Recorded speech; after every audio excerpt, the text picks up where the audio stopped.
शिष्टमंडळ पाठवली होती? अगदी शिवसेनेचा सुद्धा प्रतिनिधी त्यांनी एक तर न सांगता घेतला, म्हटलं जाऊ दे, देशाचा आहे ना, करा तुम्ही, पाठवा, जो पाहिजे तो लोकप्रतिनिधी आमचा घ्या, येतोय देशासाठी, आम्ही काय वाटेल ते करू.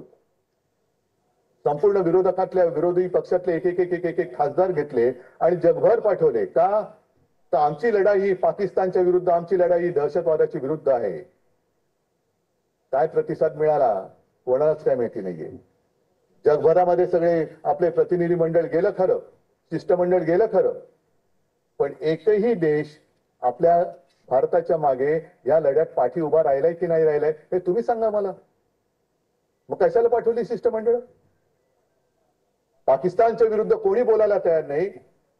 मात्र त्याच पाकिस्तान बरोबर आपण क्रिकेट खेळतोय, तर पुन्हा आता जगभर शिष्टमंडळ पाठवणार की नाही नाही, आमच्या पहिल्या शिष्टमंडळाचं खोटं होतं, या शिष्टमंडळाचं खरं आहे, पाकिस्तान हा चांगला गुणाचा पुतळा आहे, आम्ही त्याच्यावर क्रिकेट खेळतो आहोत.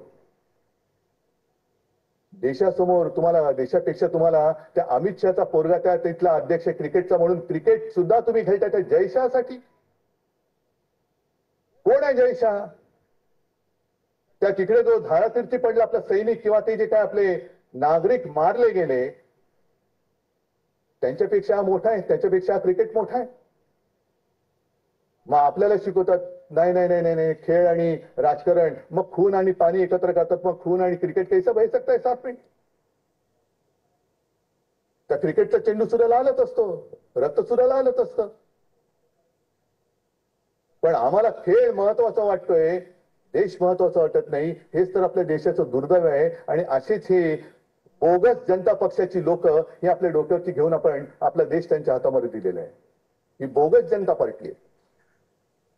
काय फरक पडणार आहे जर का आपण ठणकावून सांगितलं की जोपर्यंत पाकिस्तान आमच्या देशामध्ये घुसखोरी म्हणताय ना, घुसखोरी पाठवायचं थांबत नाही, जोपर्यंत पाकिस्तान आमच्या देशामध्ये दहशतवादी पाठवण्याचा आणि आतंकवादी हमले थांबवत नाही, तोपर्यंत कोणताही मोठा खेळ असो, आम्ही पाकिस्तानबरोबर कोणतेही संबंध ठेवणार नाही. ते आम्ही त्याचा तुकडा पाडतोय.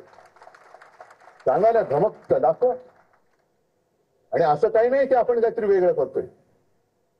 जर मी चुकत नसेन तर 1980 सालच्या मॉस्को ऑलिम्पिक मध्ये अमेरिकेच्या नेतृत्वाखालील देशांनी बहिष्कार टाकला होता. तुम्ही गुगल करून बघा. आणि चुकलं असेल माझं तर मला सांगा. का टाकला होता? रशिया अमेरिकेत घुसली होती म्हणून? नाही, रशिया अफगाणिस्तानमध्ये घुसली होती म्हणून अमेरिका आणि तिच्या नेतृत्वाखाली काही देशांनी त्या ऑलिम्पिक्सवरती बहिष्कार टाकला. ऑलिम्पिकवरती संपूर्ण जग. हा तर कुठला कप आहे?